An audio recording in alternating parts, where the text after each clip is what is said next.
Siguiendo con la serie La base de nuestra salvación. Ahora vamos a hablar otra vez de avivamiento, pero quiero hacer un contraste entre lo que es un verdadero avivamiento y lo que es una blasfemia o una apostasía. Entonces, hay demasiadas personas que andan de iglesia en iglesia porque ninguna que han visitado les satisface. Ese tipo de personas profesantes buscan algo que eleve sus sentimientos, que les agrade, pero no quieren doctrina directa de la Biblia. Desean divertirse y no arrepentirse para verdaderamente gustar la salvación en Cristo Jesús. Alguien me dijo hace unos años atrás, lo que más me gusta de mi iglesia es la alabanza. Le saco la vuelta a los sermones. Quiso decir que rechaza oír la palabra de Dios. Como se ha dicho antes, estamos en el tiempo final. Estamos en el inicio de los dolores, el principio de los dolores de los últimos días que han de preparar el terreno para el terrible evento de juicio que se llama la tribulación. ¿Qué estamos esperando ahora? Bueno, pues estamos esperando primeramente el arrebatamiento inminente, o sea, inaplazable de la iglesia. Y esta es una posibilidad muy real. Nuestros pensamientos solamente están expectantes a las señales de que dijo Cristo, que proclamarían la cercanía de su regreso. No dijo fechas, sino dijo señales citadas en Mateo y otros pasajes. Entre otros está en Mateo 24, 6 al 8, que dice, guerras y rumores de guerras, nación se levantará contra nación y reino contra reino, y habrá pestes y hambrunas y terremotos en diferentes lugares, y todo esto será principio de dolores. En otra versión, la Reina Valera contemporánea dice, ustedes oirán hablar de guerras y de rumores de guerras, pero no se angustien, porque es necesario que todo esto suceda, pero aún no será el fin. Porque se levantará nación contra nación y reino contra reino, y habrá hambre y terremotos en distintos lugares. Todo esto será solo el comienzo de los dolores. Estos dolores específicos, principio de dolores, se han vuelto a la vez destacados y acelerados desde que Israel volvió a ser nación en el año de 1948 con David Ben Gurión al frente. Desde aquel tiempo, la intensidad y la frecuencia de esas señales en realidad han aumentado, se han intensificado, y la frecuencia de esas señales realmente las estamos viendo, estamos experimentando. Dice la palabra que son como dolores de parto de una mujer que va acercándose al momento del alumbramiento, exactamente como Cristo predijo. Sin embargo, la primera señal que Cristo dio ha sido extrañamente descuidada y olvidada. Su solemne advertencia de Mateo 24, 4 y 5 dice, respondiendo Jesús, les dijo, mirad que nadie os engañe, porque vendrán muchos en mi nombre diciendo, yo soy el Cristo, y a muchos se engañarán, y muchos falsos profetas se levantarán y engañarán a muchos. Dice el versículo 11 también. Hay una multitud de autonombrados profetas modernos y la preocupación por este profetizado engaño ha sido una marca en la iglesia actual. Está llena de religiosos profesionales. Esta es una clara señal de la apostasía de los últimos tiempos ya en plena actividad. El engaño religioso que Cristo predijo hay que observarlo de cerca. Advirtió con estas palabras, dice el Señor, mirad que nadie os engañe. Y lo dijo varias veces. Su gravedad se enfatiza en que lo expresa definitivamente en diversas ocasiones, avisando con bastante anticipación. No se dejen engañar. Se especifica su naturaleza. Habla de falsos cristos, de falsos profetas, señales y prodigios falsos. El hecho de repetir 4 veces la palabra muchos indica un engaño mundial sobre grandes multitudes. Pablo nos da una advertencia similar. Nadie os engañe en ninguna manera, dice Pablo. Explica él que el engaño espiritual al que se refiere Cristo infectará a la iglesia profesante, la actual.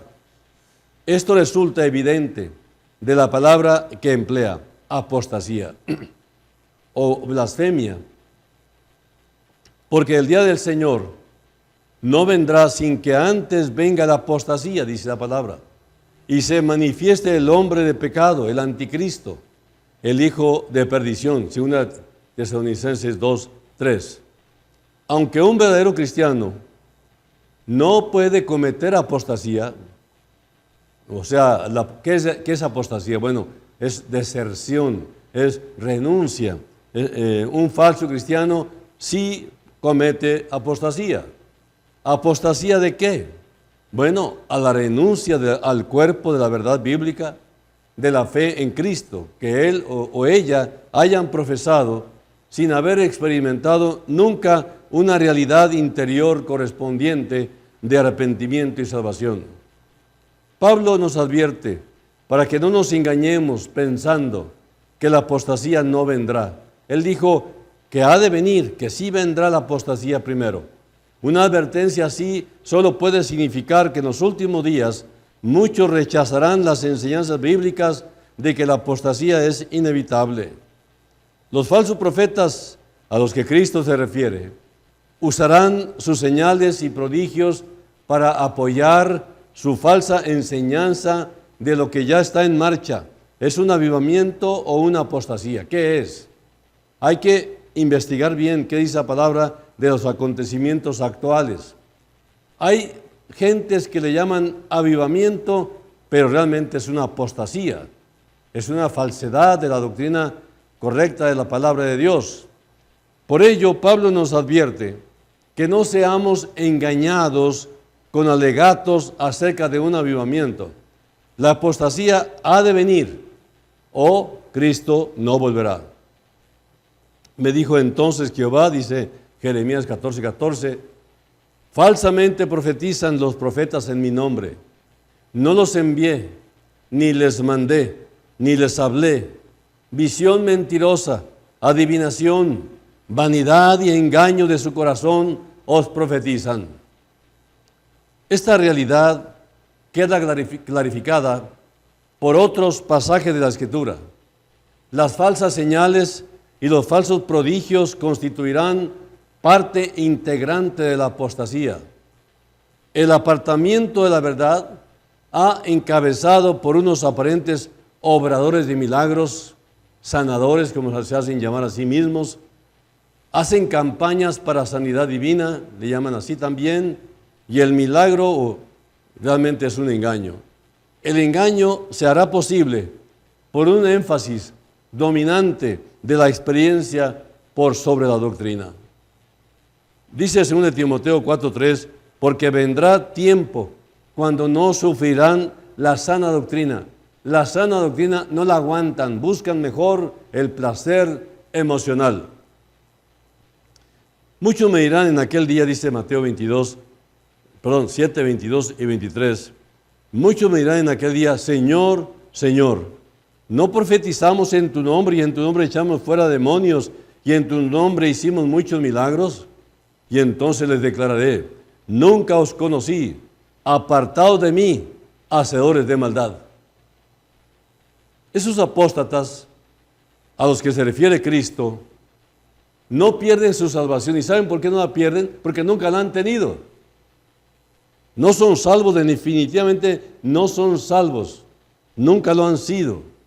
No se puede perder lo que no se tiene. Y a esto Jesús les dice, nunca os conocí. Sin embargo, se trata de líderes cristianos destacados que aparentemente llevan a cabo señales y prodigios en nombre de Cristo. Trágicamente, parecen creer que su capacidad de profetizar y de hacer prodigios demuestra que pertenecen a Él. Las señales y los prodigios son tan impresionantes que la doctrina deja de importar. Exactamente lo que estamos viendo en nuestros tiempos. Ciertamente que estos a los que se refiere Cristo en Mateo 7 deben ser los mismos falsos cristos y falsos profetas a los que se refiere más adelante en Mateo 24.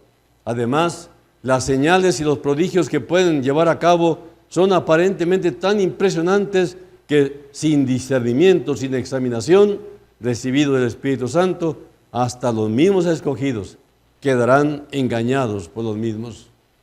Es evidente que hay algo más que trucos aquí. Estos obradores de milagros están respaldados por el poder de Satanás, a quien inconscientemente sirven en el nombre del Señor. Un punto y aparte aquí, paréntesis. Hace tiempo una persona me llamó o me escribió, no recuerdo, me escribió creo, diciéndome que se iba de la iglesia, no lo conocí nunca, pero bueno, él dice que se iba de la iglesia porque aquí se habla muy mal de los pastores, ¿verdad? No estoy hablando de los pastores genuinos, estoy hablando de los falsos profetas, de aquellos que se disfrazan como ovejas, pero que son lobos rapaces. Está claro que la Biblia predice un movimiento de señales y prodigios en los últimos días, pero el mismo será de Satanás, y por ello un engaño que arrastrará a muchos. Después de una solemne advertencia de que en los postreros días vendrán tiempos peligrosos, hay que definir y hay que advertir que estos tiempos peligrosos no es un avivamiento lo que estamos observando en los grandes grupos gigantescos de las iglesias de hoy que están a reventar. ¿Por qué? Porque les atrae el espectáculo. Entonces, Pablo hace esta notable declaración allá en 2 Timoteo 3:8. Fíjense bien que uso la palabra para lo que estoy hablando. La Biblia es la fuente principal de toda verdad. Así que lo que estoy hablando está fundamentado totalmente en las Escrituras. Dice Pablo en 2 Timoteo 3:8, y de la manera en que Janes y Jambres resistieron a Moisés, así también estos resisten a la verdad, hombres corruptos de entendimiento, réprobos en cuanto a la fe. ¿Quiénes eran Janes y Jambres? Eran los magos de la corte de Faraón, que por el poder de Satanás imitaron hasta cierto punto los milagros que Dios hacía mediante Moisés y Aarón. Pablo declara así que en los últimos días la oposición no procederá tanto de fuera de la iglesia, sino de aquellos que están adentro. Estos son réprobos en cuanto a la fe, hombres depravados que corrompen la verdad y lo hacen llevando a cabo aparentes milagros en nombre de Cristo, pero que cuando no son más que puros trucos, son realmente de parte de Satanás. De esta manera engañan y extravían a muchos, no afuera de la iglesia, sino hacia falsas doctrinas y con ello a una falsa esperanza, pero dentro de la misma iglesia. Satanás no tiene una táctica más eficaz para perder las almas. Judas nos exhorta a que contendáis, dice en Judas 3, que contendáis ardientemente por la fe que ha sido una vez dada a los santos. ¿Contender contra quién? Desde luego que no contra enemigos impíos fuera de la iglesia. La advertencia tiene que ver con los que están adentro. Porque, dice el versículo 4, porque algunos hombres han entrado encubiertamente. ¿A dónde han entrado? A la iglesia. Entrado solo puede referirse que entraron a la iglesia. Entonces dice, porque algunos hombres han entrado encubiertamente, los que desde antes habían sido destinados para esta condenación, hombres impíos que convierten en libertinaje la gracia de nuestro Dios y niegan a Dios, el único soberano, y a nuestro Señor Jesucristo. Pablo confirma a Judas al dirigirse a los ancianos de Éfeso, en Hechos 20, 29 y 30, dice, porque yo sé que después de mi partida entrarán en medio de vosotros lobos rapaces que no perdonarán al rebaño, y de vosotros mismos se levantarán hombres que hablen cosas perversas para arrastrar tras sí a los discípulos. El engaño espiritual acerca del que advirtió Cristo prosperaría dentro de la iglesia. Y esa falsa doctrina, sí, hace que se vea como un avivamiento, pero no es avivamiento, es apostasía, es blasfemia contra la verdad, contra Cristo Jesús. Como realmente estamos viendo aquí, como una confirmación adicional, Cristo advirtió a sus discípulos que dice en Juan 16, 2, dice, viene la hora cuando cualquiera que os mate pensará que rinde servicio a Dios. Una profecía sumamente notable. No puede estar refiriéndose a la matanza de cristianos por los Césares, ni por Mao, Stalin o Hitler, porque ellos no pensaban que con ello estaban sirviendo a Dios. Es verdad que cuando los judíos mataban a los cristianos primitivos, ellos creían que con ello servían a Dios. Lo mismo es en el caso de los católicos romanos, cuando mataban a los verdaderos cristianos antes y después de la Reforma. Y así en el caso de los musulmanes, matando a cristianos, pero ninguno de esos casos fue un cumplimiento cabal de la profecía de Cristo. Esto que estoy aquí compartiendo está en la historia universal. Cualquiera es la palabra clave. Ni los fariseos, ni los papas, ni los musulmanes estuvieron solos en matar a los cristianos. Otros les perseguían hasta la muerte al mismo tiempo. Pero Cristo dice que viene un tiempo en el que cualquiera, esto es, todo aquel que mate a cristianos, pensará que con ello está sirviendo a Dios. Esto solo puede significar que se avecina una religión mundial a la que todos deben pertenecer, una religión ecuménica que tratará de exterminar a los verdaderos cristianos en nombre de Dios. Juan vio esta misma escena en el futuro en Apocalipsis 13, 7 al 15, y dice brevemente, y se le permitió, o sea, al anticristo, hacer guerra contra los santos, o sea, los creyentes, y vencerlos. Después vi otra bestia, y ejerce toda la autoridad de la primera bestia, y hace que la tierra y los moradores de ella adoren a la primera bestia, y se le permitió que hiciese matar a todo el que no la adorase. Recapitulando, las advertencias escriturarias predicen el mismo engaño que encontramos en nuestro día. Un movimiento de señales y prodigios falsos conducido por muchos falsos profetas. Muchos serán engañados mediante estos aparentes milagros. El rechazo de la enseñanza bíblica acerca de la apostasía y la insistencia en que estamos en medio de, o al menos que nos estamos dirigiendo hacia, como dicen ellos, el mayor avivamiento de la historia de la iglesia. Esta es la enseñanza predominante hoy entre los carismáticos y más entre los evangélicos. La promesa de un avivamiento formará parte del engaño de los últimos días, tal como nos advierte el apóstol Pablo, de modo que debemos tener mucho cuidado. En lugar de dicho avivamiento, en los días anteriores al arrebatamiento, habrá una gran apostasía, un apartamiento de la fe. No formes parte de ello. Que tengamos que contender ardientemente por la fe contra aquellos que han entrado encubiertamente en la iglesia, implica que la batalla no es tanto una de fe contra incredulidad, sino más bien de la verdadera fe contra la falsa fe. Y esto es precisamente lo que vemos en la actualidad. Multitud de cristianos imaginan que la fe es creer que aquello por lo que oran sucederá y que si verdaderamente creen, tendrán todo aquello que pidan.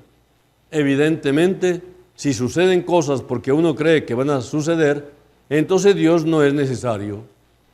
Y esto es poder mental, no es la fe en Dios que Cristo enseñaba en Marcos 11:22, que dice, si no viereis señales y prodigios, no creeréis. Es fe en la fe y no en Dios. Avivamiento o apostasía o avivamiento o blasfemia.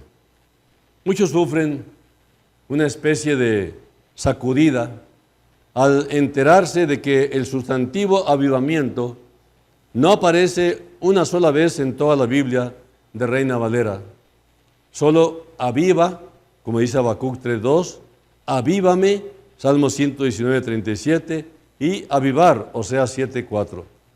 La esperanza de un avivamiento que excita, que mueve a tantos en la actualidad, no es ni siquiera un concepto bíblico. Hazte unas pocas preguntas. Por ejemplo, ¿no está Cristo habitando en nosotros? ¿No está Él en medio de nosotros cada vez que nos reunimos? ¿No debemos ser llenos del Espíritu Santo en todo momento? ¿No es suficiente la palabra de Dios? ¿Por qué pues correr en pos de señales y prodigios como pruebas insólitas de que Dios está obrando, a la vez que descuidamos aquello que Dios ya nos ha dado? La gente busca señales, busca un gran espectáculo, una gran personalidad, un hombre parado en frente y que casi se oigan las palabras abracadabra para que aquello que insinúan suceda. Si reconoces que tú has caído de tu relación con Dios, si te has enfriado y has permanecido así durante mucho tiempo, pues entonces es bueno buscar un avivamiento personal. Pero primero escudriña tu propio corazón y ve si en realidad naciste de nuevo. Ya hemos dicho que no se puede avivar donde no hay ni siquiera una llamita. Y un creyente, aunque esté caído, tiene una llamita. Y basta con que busque de nuevo al Señor para renovar su compromiso de amor a Dios, para ser avivado. En 2 Corintios 13:5 el apóstol Pablo dice, examinaos a vosotros mismos si estáis en la fe. Probaos a vosotros mismos. ¿O no os conocéis a vosotros mismos que Jesucristo está en vosotros, a menos que estéis reprobados? El Salmo 139:1 dice, oh Jehová, tú me has examinado y conocido. 1 Corintios 15:2, por el cual, asimismo, si retenéis la palabra que os he predicado, sois salvos, si no creísteis en vano. Y en Efesios 2:5 dice, aun estando nosotros muertos en pecados, nos dio vida juntamente con Cristo. Por gracia sois salvos. Y en Efesios 2:8, porque por gracia sois salvos por medio de la fe. Y esto no de vosotros, pues es don de Dios. Muchos han profesado, solo de labios, que oraron para recibir a Cristo en su corazón y nada más. Pero no hay evidencia alguna de su vida en Cristo. No hay frutos dignos de arrepentimiento. Perdón, tal vez preguntes, ¿hay que arrepentirse? No lo sabía.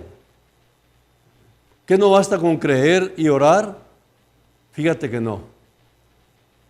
Hechos 8:22 dice, arrepiéntete. Pues de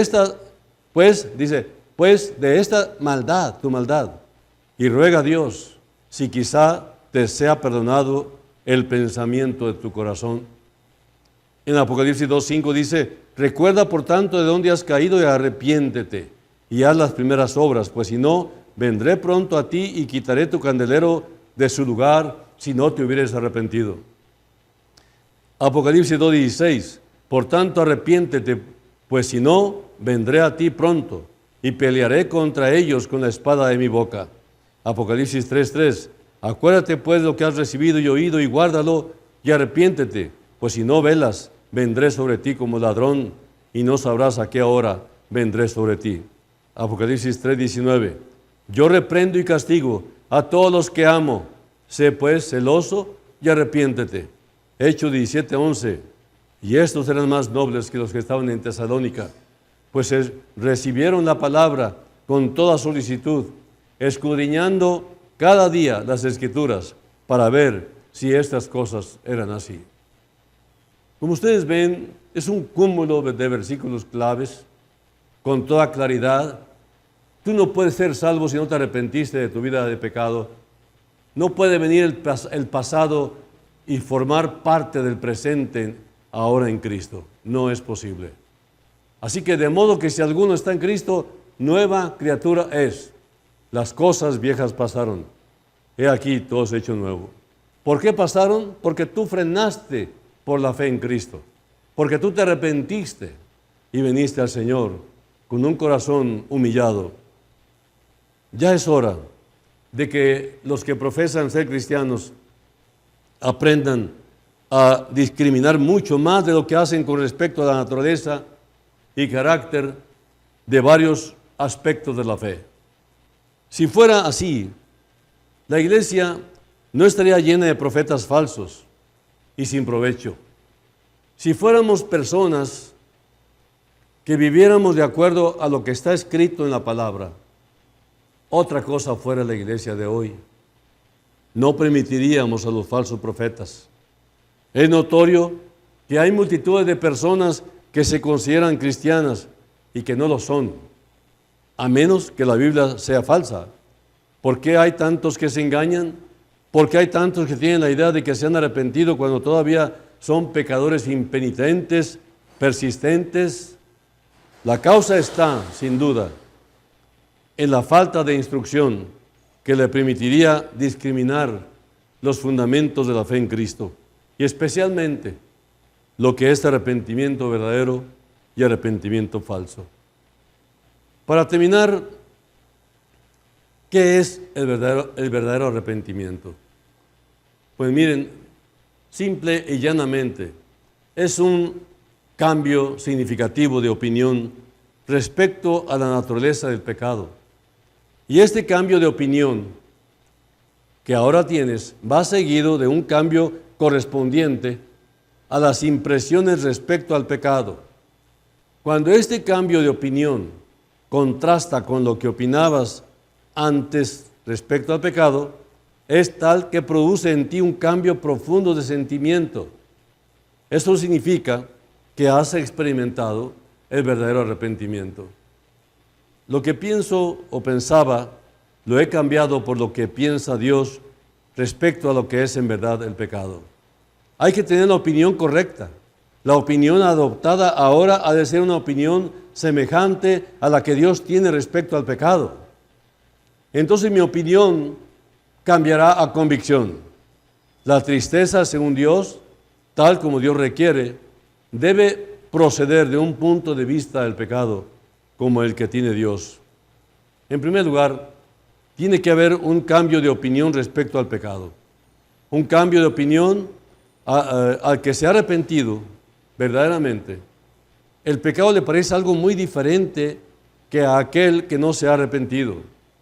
En vez de mirarlo como una cosa deseable o fascinante, le parece algo aborrecible, detestable, y se asombra de que él hubiera deseado algo así. Los pecadores impenitentes pueden mirar al pecado y ver que están destruyéndolos, porque Dios va a castigarles por este pecado. Pero después de todo, parece tan deseable en sí, lo aman tanto, que no quieren separarse de él. Si el pecado pudiera terminar en la felicidad, esta sería su porción definitiva. Pero para el otro, el que se arrepiente, es diferente. Este mira su propia conducta como algo aborrecible. Mira hacia atrás y exclama: qué detestable, qué odioso, cuán digno del infierno. Y esto estaba antes en mí. Qué pena, qué vergüenza. Ahora, un cambio de opinión del carácter del pecado con respecto a su relación con Dios. Los pecadores no ven por qué razón Dios amenaza al pecador con castigos tan terribles y eternos. Lo aman tanto que no pueden ver por qué Dios tiene que considerarlo merecedor de un terrible castigo. Cuando han sido redarguidos de pecado, lo ven bajo la misma opinión que un cristiano, pero solo desean el cambio de sentimiento correspondiente para llegar a ser cristianos. Muchos pecadores ven su relación con Dios como merecedora de la muerte eterna, pero su corazón no va con su opinión. Y ese es el caso de los demonios y los malos espíritus en el infierno.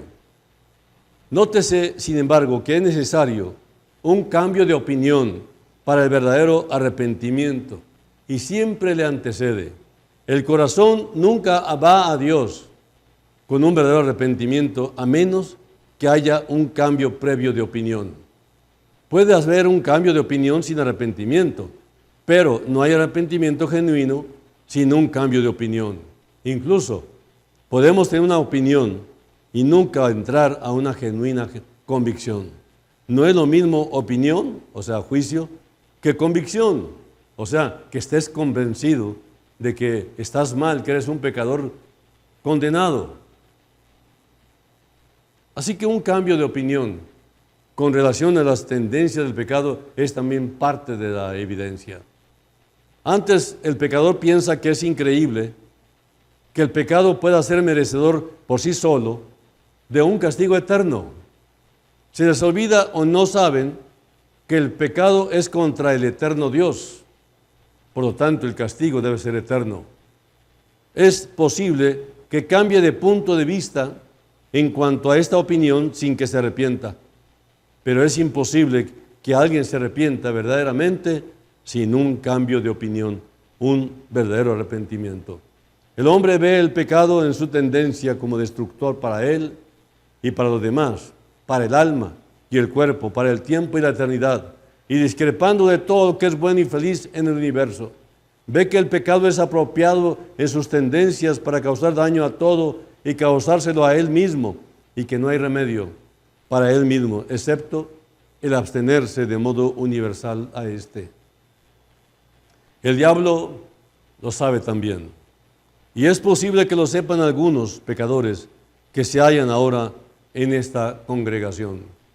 Santiago 2:19 nos dice: tú crees que Dios es uno, bien haces. También los demonios creen y tiemblan. Ahora, un cambio de opinión con respecto al merecimiento del pecado. La palabra traducida como arrepentimiento implica todo esto. El pecador descuidado carece casi de ideas rectas, incluso en cuanto se refiere a esta vida, respecto al merecimiento del pecado. Aún suponiendo que admite en teoría que el pecado merece la muerte eterna, no lo cree. Si lo creyera, le sería imposible seguir siendo un pecador descuidado. Está engañado si supone que él, de modo sincero, acepta la opinión de que el pecado merece la ira de Dios para siempre. Está sinceramente equivocado. Pero el pecador que ha sido despertado, que ha sido redarguido, ya no tiene más dudas sobre esto. Ahora ve claramente que el pecado merece el mayor castigo de parte de Dios. Así que en el verdadero arrepentimiento tiene que existir el cambio de sentimiento correspondiente. El cambio de sentimiento, ¿a qué se refiere? Pues se refiere al pecado en todos estos puntos: su naturaleza, sus relaciones, sus tendencias y lo que merece. El individuo que se arrepiente verdaderamente no solo ve el pecado como detestable y ruin, merecedor de aborrecimiento, sino que realmente lo aborrece, lo odia en su corazón. Una persona puede ver el pecado como perjudicial y abominable y con todo su corazón lo ama, lo desea, se adhiere a él, pero cuando se arrepiente verdaderamente, lo aborrece radicalmente de todo su corazón y renuncia al mismo. En relación con Dios, su sentimiento respecto al pecado es tal como éste merece. Y aquí está la fuente de este torrente de tristeza en el cual los cristianos arrollan cuando contemplan el pecado. El cristiano lo ve en cuanto a su naturaleza y simplemente siente aborrecimiento por el pecado. Pero cuando lo ve en relación con Dios, entonces llora. Su tristeza sigue brotando y quiere librarse de una vez por todas del pecado, postrarse y dejar correr un torrente de lágrimas por sus pecados. Luego, en cuanto a las tendencias del pecado, el individuo que se arrepiente verdaderamente lo ve tal cual es. ¿Cómo lo ve? Pecado, transgresión o violación, como le quieras llamar, a los mandamientos de Dios. Esa es la falta. Eso es lo que ofende a Dios. Cuando mira al pecado en sus tendencias, se despierta en él un deseo vehemente de pararlo, de salvar a la gente de sus pecados, de hacer volver hacia atrás el arrollador avance de la muerte. El cristiano verdadero tiene un cargo por las almas, tiene pasión por las almas. Él quiere salvarlas. Y muchas veces se expone a la burla, se expone a la mofa e incluso a las amenazas. Se enciende su corazón, se pone a orar, a trabajar, a arrancar a los pecadores del fuego con toda su fuerza, a salvarlos de las terribles tendencias del pecado. Es impresionante. Cuando el cristiano pone su mente en esto, con verdadero celo, va a moverse para que los hombres renuncien a sus pecados. Es como si viera a los hombres beber veneno, que sabe que lo destruirá, y levantará la voz, advirtiéndoles que vigilen. Así que, arrepiéntete, por favor. Date esta oportunidad. Arrepiéntete y conviértete. Ven al Señor y sé salvo, eternamente salvo. Dice la palabra: mas ahora, hermanos, sé que por ignorancia lo habéis hecho, como también vuestros gobernantes. Pero Dios ha cumplido así lo que había antes anunciado por boca de todos sus profetas, que su Cristo había de padecer. Así que arrepentíos y convertíos, para que sean borrados vuestros pecados, para que vengan de la presencia del Señor tiempo de refrigerio. Y Él envía a Jesucristo, que os fue antes anunciado, a quien de cierto es necesario que el cielo reciba hasta los tiempos de la restauración de todas las cosas de que habló Dios por boca de sus santos profetas que han sido desde tiempo antiguo. Así que, amigos, yo entiendo que lo que ustedes y sus líderes le hicieron a Jesús fue hecho por ignorancia. Hay que recordar que Jesús te ama. Y esto es muy importante, porque Dios muestra su amor para con nosotros, en que siendo aún pecadores, Cristo murió por nosotros. Él nos está dando la oportunidad. Tú sabes que eres condenable, yo sé que soy condenable, pero Dios no quiere la muerte de los seres humanos, no quiere la muerte de los impíos, quiere la salvación. Por eso le dice a su pueblo: vayan y anuncien el Evangelio para que toda esa gente venga al arrepentimiento y se conviertan de sus pecados. El Señor ha hecho todo para que haya arrepentimiento de los pecados, para que se vuelvan a Dios, para que realmente sean borrados todos tus pecados y que tengas la promesa del Señor de hacer de ti una nueva criatura, una nueva creación, olvidando ciertamente lo que queda atrás, olvidando los pecados pasados, para darte una vida nueva, una vida llena de propósito de Dios. Entonces, de la presencia del Señor vendrán tiempos de refrigerio, y Él les enviará nuevamente a Jesús, el Mesías designado para ustedes, dice. Pues Él debe permanecer en el cielo hasta el tiempo de la restauración final de todas las cosas, así como Dios lo prometió desde hace mucho mediante sus santos profetas.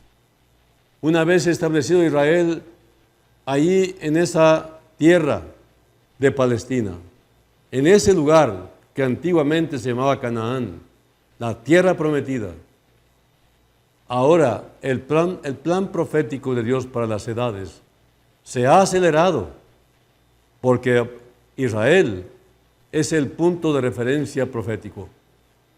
Así que como vaya Israel, va el mundo. Así que, una vez más, insisto, Cristo está esperando tu respuesta. Por lo pronto, te ofrece gratuitamente el perdón y te dice, venid a mí todos. He aquí yo estoy a la puerta y llamo. Si alguno oye mi voz y abre la puerta, entraré a Él y cenaré con Él y Él conmigo. Ven a Jesús, abre la puerta de tu corazón y sé salvo. No te dejes engañar por los falsos profetas, por los falsos predicadores. Dios Santo, trae salvación, trae discernimiento espiritual, trae convicción de pecado, no solamente la motivación, sino también la experiencia gloriosa de ser perdonados, eternamente perdonados. Bendice, Señor, nuestras vidas, fortalécenos, aviva la obra de Dios, pero aviva el corazón individual de cada uno de nosotros, para que no se nos facilite, fuera de tu temor, caer en pecado. Queremos estar bajo el temor tuyo, Señor, todo el tiempo, para que no tengamos acceso a lo que ya habíamos abandonado. Gracias por ser tan bueno y fiel con nosotros, Señor. Por lo pronto decimos que la gloria sea para ti y todo honor en el nombre de Jesús. Amén. Gracias. Nos vemos la próxima, con el favor de Dios.